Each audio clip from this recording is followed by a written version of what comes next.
A Long Vacation, a radio play by Garrett, Vance, and Birke Duncan.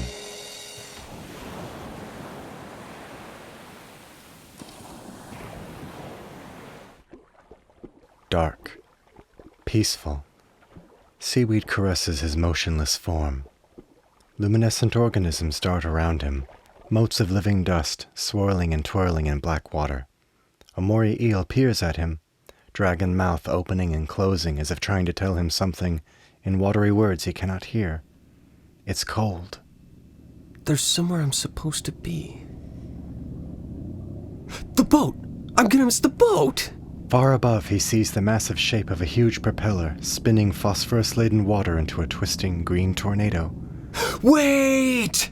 He knows it has been too long. His lungs constrict painfully, trying to squeeze the last molecules of oxygen out of his spent breath. Black spots fly from behind his eyes, but it isn't air his mind cries for. The boat! He awoke in a panic, thrashing about wildly. Where am I? Salt air filled his gasping mouth, not salt water. He looked around quickly. In the dimness, he could make out a ship's railing, sporting a life ring that read, Eastern Sea Lines. With the gratitude reserved for waking from realistic nightmares, Ray remembered that he was on a passenger freighter. He looked accusingly at the half-empty, king-size sake bottle next to him. Ruefully, he shoved it into his backpack. Ray looked blearily around. He was up near the prow. Further aft, other passengers lay on sleeping mats. Ray stood up unsteadily and shuffled over to a vending machine. 200 yen for a lousy cup of coffee? Guess they've cornered the market out here. He leaned on the rail, sipping gingerly at the hot, bitter liquid. I'm on vacation. Yokohama is far away. I'm free. Free from 10-hour days at my idiot boss. Well, free for 2 weeks anyway. Now he headed for an island resort.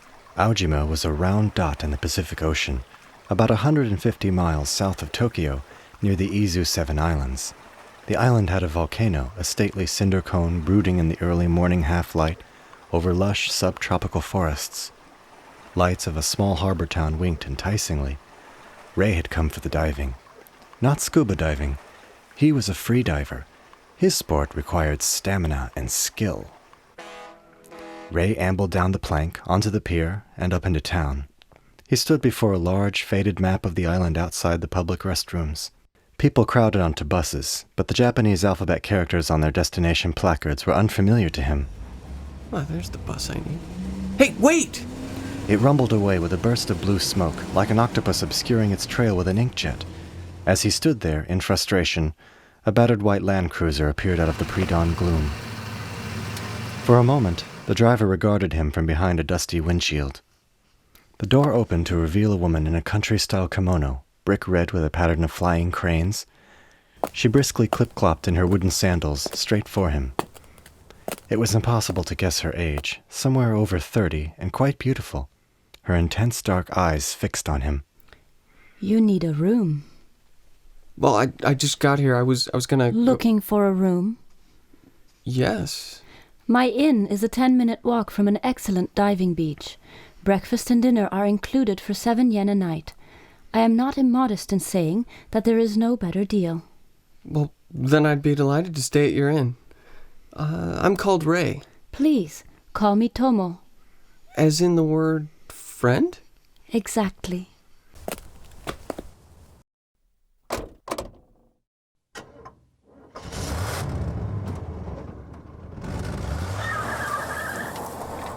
They drove on in uncomfortable silence. It was odd. Most Japanese asked a barrage of questions, curious about foreigners in their midst. I'm on vacation. I'll be here for 2 weeks. Wonderful. I teach English conversation in a private school in Yokohama. I've been there for 2 years. Is that so? How do you like it? Teaching is great. My boss, however, is a real tyrant. Manipulative, stingy, egotistical. He's an American, like me. But he's from some rich East Coast family. I think they bought him the school just to keep him as far away as possible. Anyway, I'm going to get out of there as soon as I can. The whole thing's getting too repetitive. It's like a treadmill. Ray's face darkened as he thought of broken promises of raises and becoming principal of a new branch. All lies. Now he never seemed to save enough money to break away, thanks to the outrageous rent he paid for a tiny apartment. He rarely went out. Working 6 days a week, 10 hours a day took too much out of him. Ray realized he was grinding his teeth. He reminded himself. I'm on vacation. They came around a switchback, working their way down out of the foothills until they reached the fishing village. It was difficult to tell where the blue, ceramic-tiled roofs ended and the sparkling azure water began. Ray couldn't wait to submerge in those enticing waves. What do you think? I think I'm in paradise. Welcome to the Gardenia Inn. The inn was on the street where the foothill slope began. A 7-foot-high gardenia hedge hid the lower floor from the street. Ray followed her through the bamboo gate. Tomo's swishing kimono sleeves stirred up a breeze of silky sweet gardenia. He slipped his tennis shoes off, then stepped onto the smooth cherrywood floor. Ray padded up after Tomo, up a steep staircase to the 3rd floor, then down a dark, narrow hall to the last door. She slid the rice paper screen open, allowing him to enter first. The room was spacious. The morning sun beamed through wide-open windows onto smooth floor mats. Dinner is at 5:30, but you can eat any time after that. I'll leave it out under the fly net if you come back late. If you need anything, please do not hesitate to ask. Thank you. Ray knew it would be good manners to use the Japanese expression. Please hold me in high regard. Always. Ray lost little time changing into his swimming trunks and a Hawaiian shirt. Out of his well-worn backpack came sleek black fins, the trusty mask, and snorkel.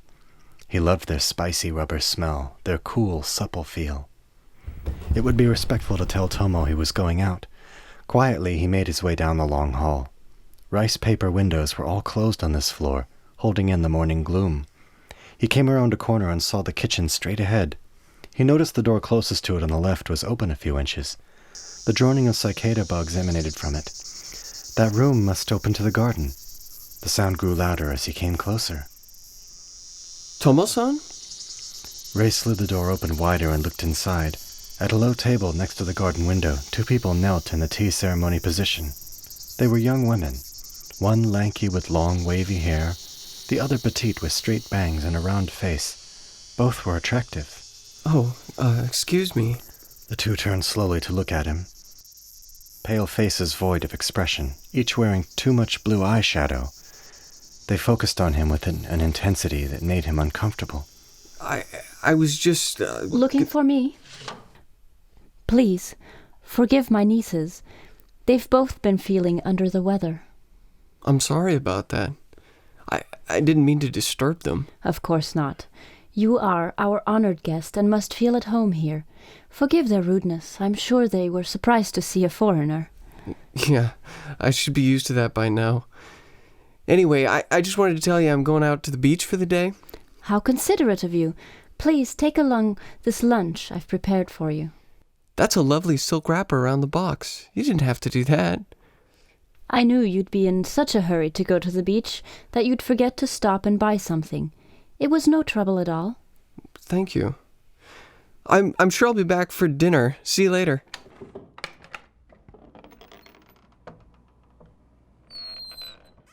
Ray realized something. Tomo's nieces had been wearing bathing suits indoors. That's weird. I guess it's going to be a hot one today.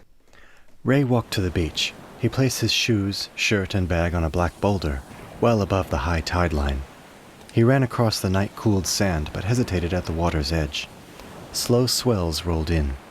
A grin broke out on his face. Now he wanted to hurl himself into the moving blue. Ray forced himself to approach the water with professional care, wading in waist-deep, cautious of hidden rocks. It was warm. He slid on his fins, his body rising and falling to the sea swell's rhythm. Ray spat in the mask and rubbed it in to keep it from fogging up.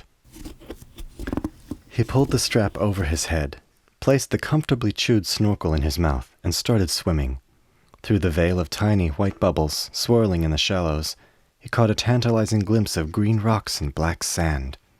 With a single kick, he flew above this drowned country.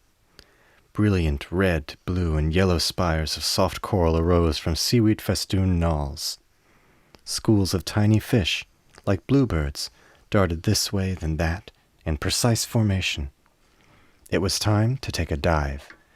Ray began to breathe deeply, flushing some of the carbon dioxide from his lungs, bringing fresh oxygen to their deepest recesses. He counted down in his head. 5, 4, 3, 2, now! He held the last breath in, pulled his upper body downward, lifted his legs straight up out of the water to pike headfirst toward the bottom. He held his nose while blowing into it, equalizing the pressure, and to foil the pain of ear squeeze. With long, deliberate strokes, he reached the bottom, only about 20 feet here. Unbelievable. He floated effortlessly over the stones. Little blenny fish poked their round faces out from their burrows, yellow lips grinning at some secret joke they all shared. Ray guessed he'd been down about a minute, although it seemed longer. Time passed differently in the sea. For a diver, seconds held hours within them. His lungs gave a twinge. Turning his face upward, he saw a figure at the surface with the sun behind. All he saw was a slender black silhouette. Long hair billowed around the head like an open fan. Rays of light passed through its dark strands to form a shifting, golden halo. A vision. A floating angel. A girl? The vision waved at him. Ray waved back, then turned toward the bottom. He didn't want to look over-anxious to meet her. He feigned interest in black coral. His lung gave him a reminder tweak. He hadn't meant this to be a long dive. He forced his lungs to still their contractions, Ray thought. It wouldn't be too impressive to shoot to the surface, gasping and panting. He casually began his ascent, forcing himself to rise slowly, despite the painful urge to breathe. Be cool. He blew stale air out hard to clear the snorkel just before it broke the surface, took strong but quiet breaths. Ray looked at the visitor. The face behind the mask was like an image out of a Japanese woodblock. High cheekbones, a delicate aquiline curve to her nose, sparkling eyes under arching eyebrows. Her lips gave him a curious smile from around her snorkel's mouthpiece. Konnichiwa. Konnichiwa. You speak Japanese. Yes, I learned it in college. You're a really great diver. No, I've just been doing it since I was a kid. I grew up on a beach on America's west coast. California? Further north. Oregon? Oh. Are you here to scuba dive? No. I suppose I'll get around to it someday. I think I see plenty without it. I don't care for all that cumbersome gear. It's like some kind of spaceman. Besides, it's really not much of a sport, is it? Do you scuba? A little. I like the old-fashioned way myself. Say, would you mind taking a look at my technique? Maybe you could give me some pointers. Sure. Okay, then here I go. Ray checked the second hand on his watch. The girl slipped effortlessly to the bottom. About 35 feet below, the light from above, warped by the moving surface, cast striped shadows across her. An orange butterfly fish swam out from behind a rock. She followed it down and around a red seaweed-festooned boulder. Her quarry escaped into a crevice. Then, with a single straight-legged power kick, she shot over to a table coral, shaped like a purple mushroom. She turned over to kneel on its surface, dropping her snorkel from her mouth to smile and wave. Ray waved back, weakly. I can't believe it. She's practically a fish. She's been down there for 1 minute and 20 seconds. She's good. Better than me. She rose languidly toward the surface, her eyes glittering at him through the glass. He gave her a silent round of applause. 2 minutes and 10 seconds. So, do you have any pointers for me? Yeah. Grow some webs between your fingers. So, how about we dive together for a while? Sure. The two of them dove together for hours in a weightless game of tag across the sea bottom. Finally, too worn and dizzy to continue, they climbed out onto an exposed rock outcropping. Where did you learn to dive so well? I'm from a little town on Kyushu, the southern island. A lot of people still skin dive there, spearing fish, gathering urchins, and abalone. My grandmother was a professional diver, a sea woman. I wish I'd been raised in a place like that. Say, we've been so busy that I forgot to ask you something. What's your name? Satsuki. Satsuki is a flower. I think it's called azalea in English. It's such a country hick name. I think it's beautiful. So what is your name? Ray. Ray-san. Do you know what that means in Japanese?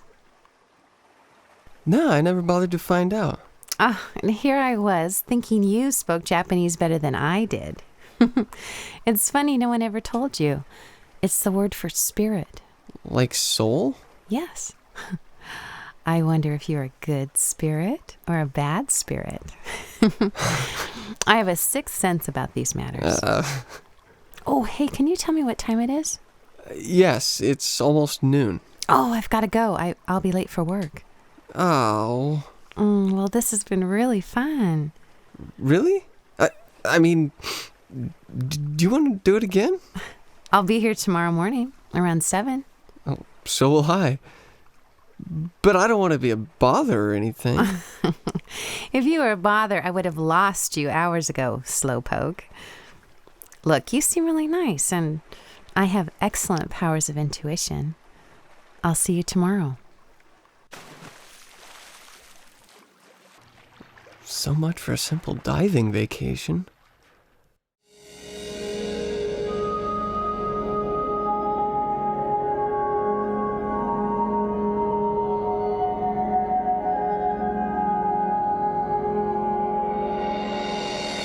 The next morning, Ray awoke shortly after dawn, ready for another day of skin diving.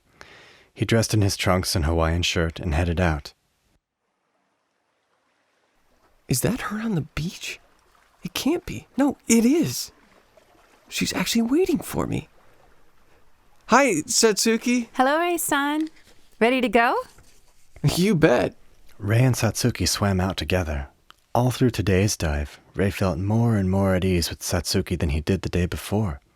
Now they functioned as a team. He could stay under the water a good 30 seconds longer now than he could yesterday. It felt like a week before the clock said it was noon. They resurfaced and treaded water together. Oh, it's such a great time again, Ray-san. So did I. What else can we explore? Well, what did you have in mind? Look at those cliffs on the eastern side of the bay. That might be kind of... Hey, what's that? What? Do you see something sparkling? That greenish tint? Look, way up there. What do you suppose it is? Oh, yes, I see it too. I wonder if it's the sun reflecting on colored glass or something. How curious. Say, I bet that's a trail I see run up along the cliff's edge. It would probably take an hour to hike it. Would you like to go have lunch up there with me tomorrow? The view must be terrific. I don't know. It looks steep in some spots. Oh, of course. I don't want to press you into something beyond your ability. What? I think I should have made it abundantly clear that I'm no Tokyo hothouse flower. So you'll come. It's my day off tomorrow. Well, why wouldn't I join you? For the second morning in a row, Ray found Satsuki waiting for him. He took his knapsack, including another lunchbox from Tomo, and his bottle of sake. Satsuki wore a loose white cotton shirt, hung a small leather bag over her shoulder, and had on some sensible-looking shoes. Ray and Satsuki walked together around the edge of the park until they found a trail. It led gradually upward, sometimes leaving the forest to run near the steep bank. Already the beach seemed far below. The salt of the sea air mingled with the sweet cedar fragrance. Ray and Satsuki walked in a kind of daze. The trail left the forest to make its way along the cliff's edge to a jumbled stone stairway. It was steep and long unused, but appeared safe enough. Ray and Satsuki climbed into a garden of ancient lava mounds and stunted pines. How you doing? Fine. Have you done some hiking? Perhaps you haven't noticed that Japan is a mountainous country. Okay. I keep forgetting that you're a country flower. Oh, here we are. Whew, what a view.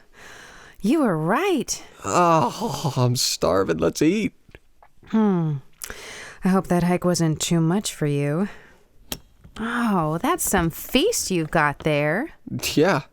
We've got sweet candied eel strips, salty sour plums, rice balls filled with salmon, and deep-fried prawns. Where did you get it? I hope that's a twinge of jealousy. Tomo-san gave it to me. She owns the Gardenia Inn. Oh, I know where that is.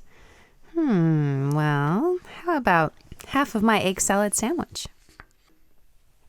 Thanks. Say, this is delicious. Did you make it yourself? Ancient family recipe. Just look at that view.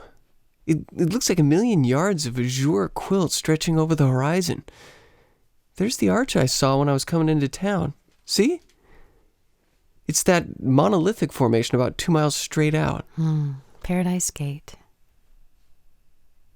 Today is the last day of Obon. The big summer festival? Isn't that some kind of ancestor memorial ceremony? We hold a festival in their honor and make offerings of food and drink to appease these ghosts who are always hungry for physical pleasures of this world. I see. Why is it called Paradise Gate? Here on Aojima, the spirits come by sea from paradise, which lies beyond the rising sun. Every year, spirits return from the other world to visit the land of the living for 3 nights. No one sees them arrive. On the last night of the festival, just before dawn, they board a magic boat. It passes through the arch on the way back to the land of the dead. Wow. There's more. Beneath the arch, you see, is another arch, deep beneath the water. It is said that if you swim through it before the sun rises, the ghostly boat will become visible to you, if you make it. And what happens if you don't? Then you get on board too.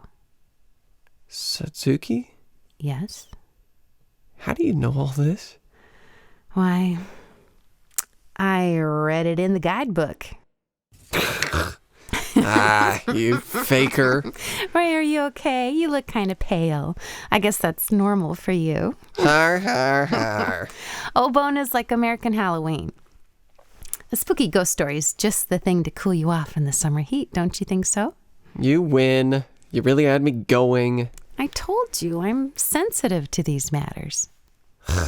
Well, I need a drink after that. Ew, sake for lunch? It's after 12. Is it past your nap time? Give me that. Not bad. Where'd you get this stuff? The label's been torn off. Yeah, I don't know. Some guy on the boat must have given it to me. Cheers. Cheers. What are you thinking about? I was thinking I sure would like to see that ghost ship. That would really be something. You really don't believe in that old tale, do you? Well, all legends have a basis in fact. Too bad it's so far out. It's only about 3 kilometers. I swim that far in the pool all the time. Well, I'm a diver, not a swimmer. Did the guidebook mention how deep it is? Oh, let me see. The book says it's about 70 feet. The thing is, it's another 150 feet to swim through it once you're down there. I read about it earlier in a scuba dive guide. Oh, I see. You'd probably need scuba gear to go that far underwater. Not necessarily. I think I could do it. Ah, impossible. I could tough it out. So do you think you could? Me? Sure, I'm gonna try it. Tonight. Oh, you're joking. Why not? I came here to go diving and sightseeing. This way I kill 2 birds with 1 stone. How about you? Well, it sounds like fun. Well, let's do it. Hey, who said anything about you coming along? Okay. Fine. Sayonara. No. All right, let's shake at it. Okay. Great. Now let's find out what's making that green glimmer. Well, it must be a little further up the ridge. Maybe a flying saucer landed. Maybe not. Hey, look here. These crumbling gray stones are stairs. You mean they used to be stairs? What is this place? Ray and Satsuki climbed up. They found a wide, flat spot at the top, a circular meadow edged by more gray stones.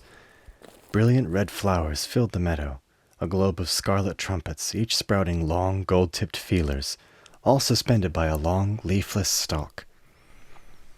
I know these. Spider lilies. We call them equinox flowers. They're often found growing in the graveyards of Buddhist temples. It's thought they're native to paradise. Did the guidebook say that? No, really, it's true. Well, maybe that's where we are. I'm not sure they should be in bloom this time of year. What happened to the breeze? That's odd. The grass is still waving where we were sitting. I guess it isn't blowing this high up. That's weird. That's weather. Come on, I'll lead. Am I holding your arm too tight? Not at all.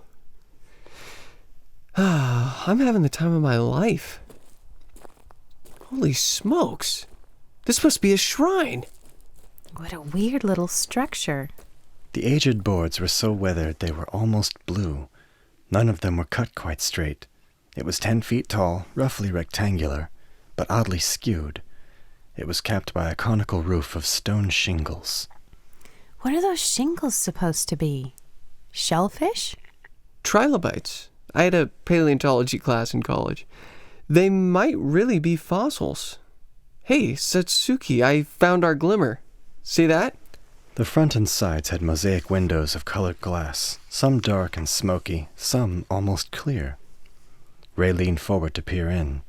The clearest piece he could find was thick with a bluish tinge. Tiny air bubbles were trapped within. It was glass made by primitive techniques. Ray could discern, through the blur, a painting of some deity. A fat, cross-legged Buddha body sporting an octopus head. Its eyes were violet slits. What is it? It's a painting of some kind of sea god. Well, good luck for fishermen, I guess. I don't like this place. Let's go. Oh, come on. Enough of this scary Obon stuff.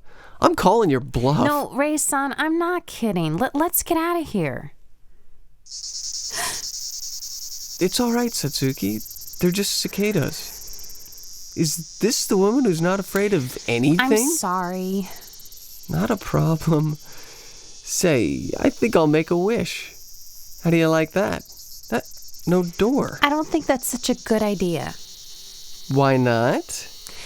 This shrine looks like it's fallen out of favor with the local people. They obviously don't come here anymore. Look how neglected it is. This god has been forgotten.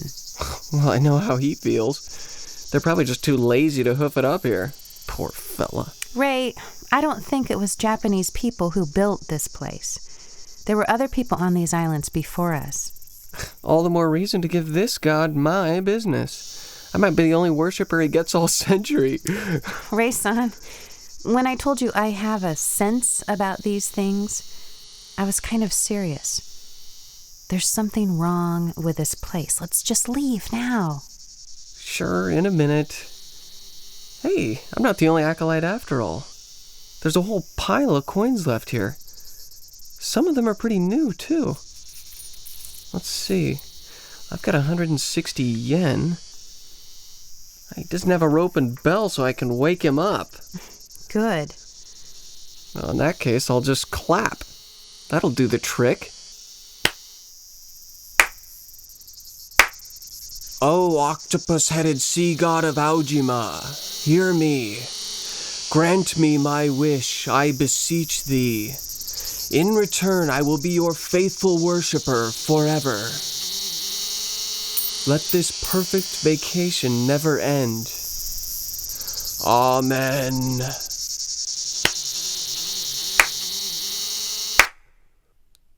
There. That wasn't so bad, was it? Did you hear what I wished for, Satsuki? Satsuki? Where'd you go? Satsuki! Here's my bag. She must have taken hers. Where is she? Satsuki! There she goes.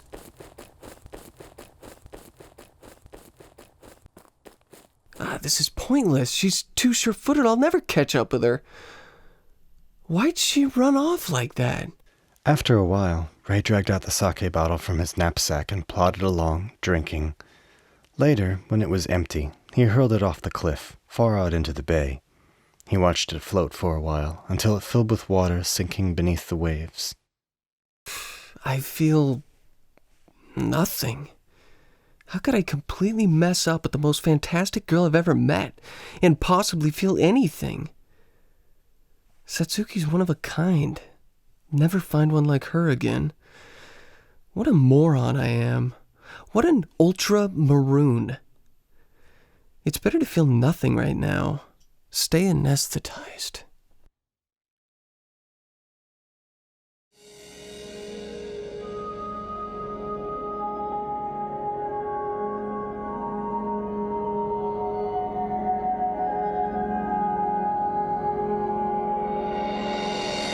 Ray still felt tipsy when he got back to the inn's gate. Tomo snipped gardenia blossoms for the tables. Hello, Ray-san. Aren't they lovely? They smell so wonderful. Not as lovely as you, Tomo-san. Oh my, aren't you the master of flattery? Are you hungry? It's early, but dinner is ready. Yes, that would be great.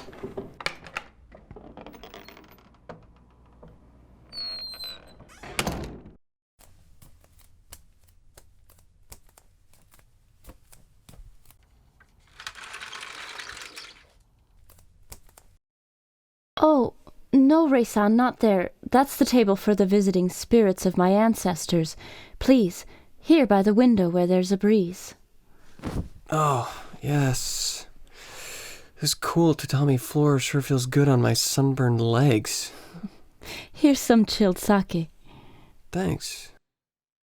Tomo started to walk away, paused, and set the bottle down in front of Ray before she glided out of the room. Ray waited until she was gone, emptied the little cup in one swig, then poured himself another. Ray looked up to see that Tomo's nieces watched him from across the room. He hadn't noticed them come in. They wore white cotton summer kimonos, with a pattern of blue carp chasing their tails. Ray thought to himself, Those girls are pretty. If only they'd smile. Cheers. He raised his cup to them.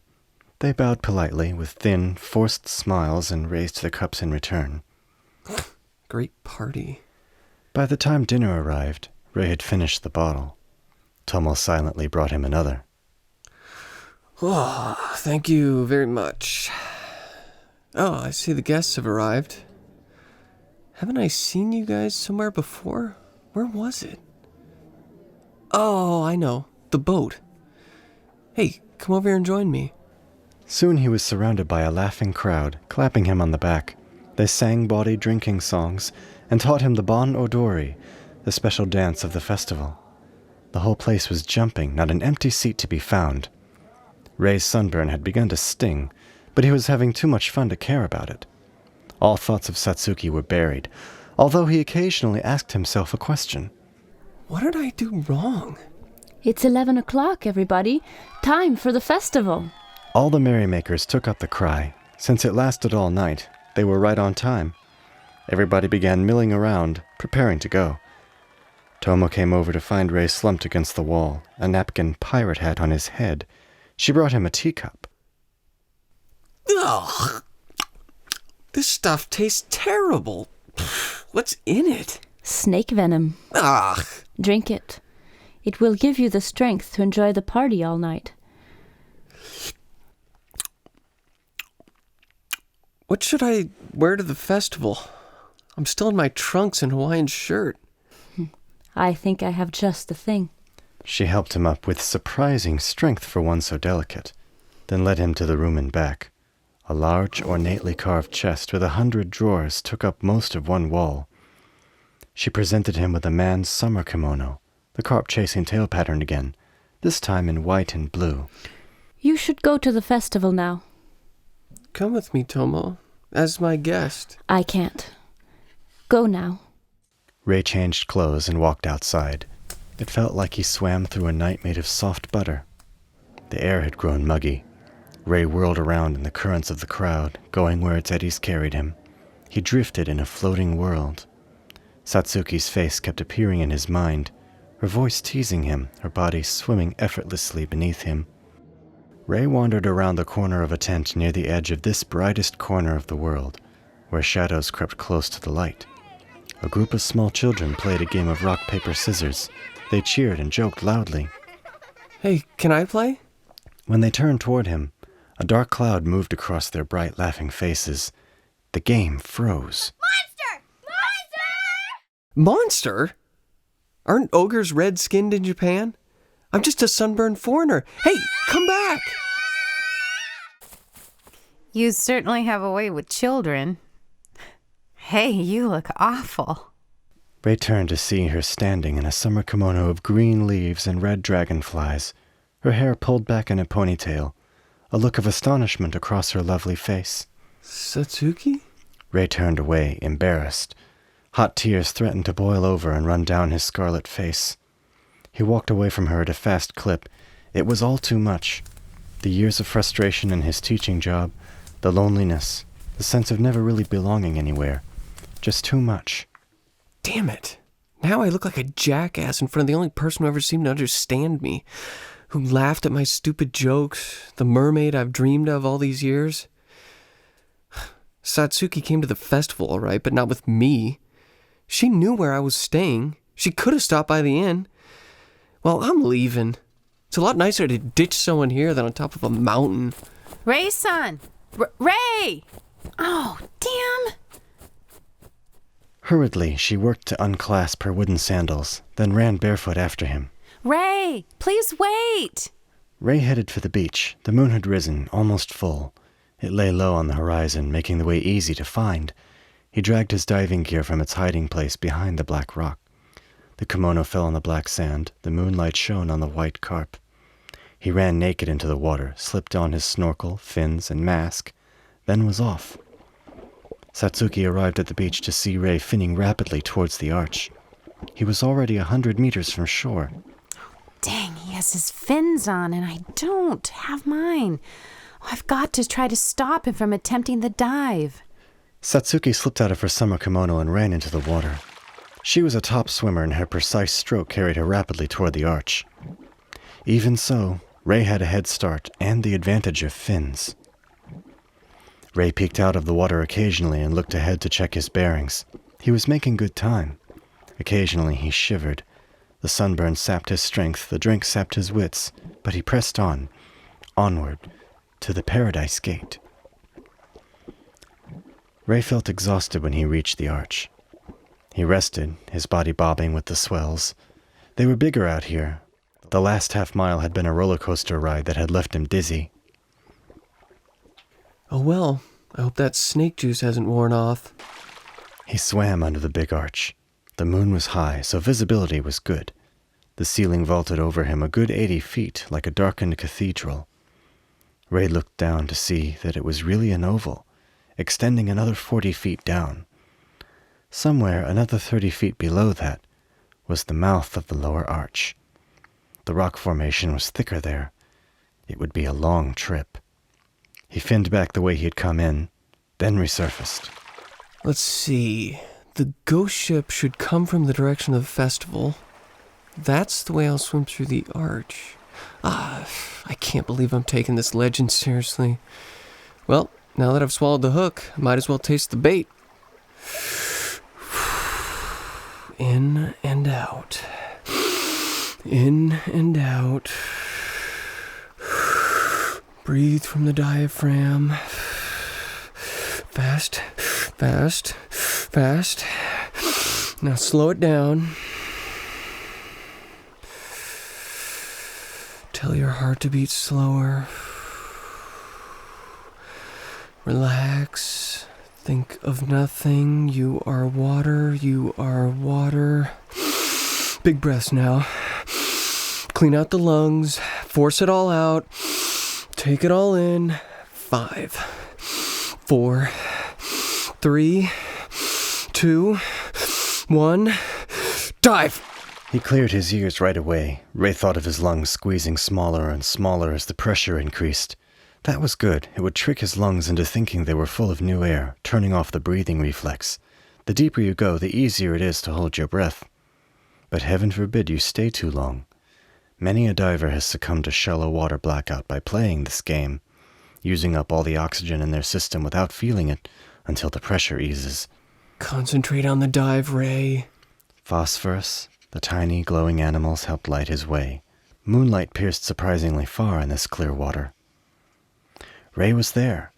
The arch was smaller, only 20 feet in diameter. A tunnel, really.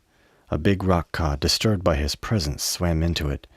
The phosphorus it stirred up transformed him into a green comet. The trail disappeared into the shadows. Is that what's brightening the other side? Maybe. Geez, it looks far. Satsuki was determined to help Ray. She stroked madly to his last position on the surface. No time. I've got to catch him. With one last gulp of air, Satsuki flipped forward in a deep surface dive. The weight of her raised legs pushed her into the dark waters. She pulled herself down with strong breaststrokes. Far below, she saw Ray's form, a sparkling green blur. He disappeared into the mouth of the arch. As Satsuki dove deeper, her lungs contracted sharply and her head pounded. She was not prepared for such a deep dive. Ignoring her body's cries for air, she pushed herself further. Brilliant purple spots swirled dizzily in her eyes and then swiftly turned to black. She felt a firm hand grip her arm in the last moment before she lost consciousness. She felt herself lifted to the surface and loaded onto a rubber raft. Slowly, her senses returned to her. Satsuki kept her head down until the blood roared back into her ears and temples. It's all right now. Who are you? I'm Tomo. Where's Ray? You don't need to worry about him. Don't worry? What do you mean? It happens every summer. What happens every summer? Ray first came to Aojima 20 years ago. He met me when I was out diving. We spent several days swimming and hiking. One day, Ray made an offer to the sea god. It is a lonely god. The Japanese who live here are afraid and they don't visit. Within 2 weeks of our first meeting, Ray said he loved me. But I said, "How can you love me if you don't really know me?" He swam away on the 3rd night of Oban. Every summer, Ray makes the same wish, and each year another girl falls under the spell when they join him at the shrine. The first girl who came here was not as fortunate as you. Why? What happened? She drowned. The same happened a year after that to another girl. Their spirits live with me as a reminder from the gods of the divine East to protect others. Since then, I have followed Ray out here on the last night of Oban. Each year, I must save someone else. Ray neared the surface of the great arch, feeling giddy and lighter than air. Through the arch, he saw the blinding white light coming closer, music and laughter mixed together. He smelled, touched, tasted the boat as it streamed towards him. Voices reached out to poke him with fingers of jasmine scent. Somewhere, a girl he knows is crying, but he can't remember her name. He reaches out to the boat he has long awaited, the boat that has come to take him to paradise. Ray kicks upward toward it with all his strength, but something grabs his leg and pulls him deeper under the water. A cold coil tightens its inhuman grip. There is no escape. He cannot make it through the arch. Luminescent organisms dart around him, motes of living green dust swirling and twirling in the blackness. Black spots fly from behind his eyes, but it is not air his mind cries for. The boat!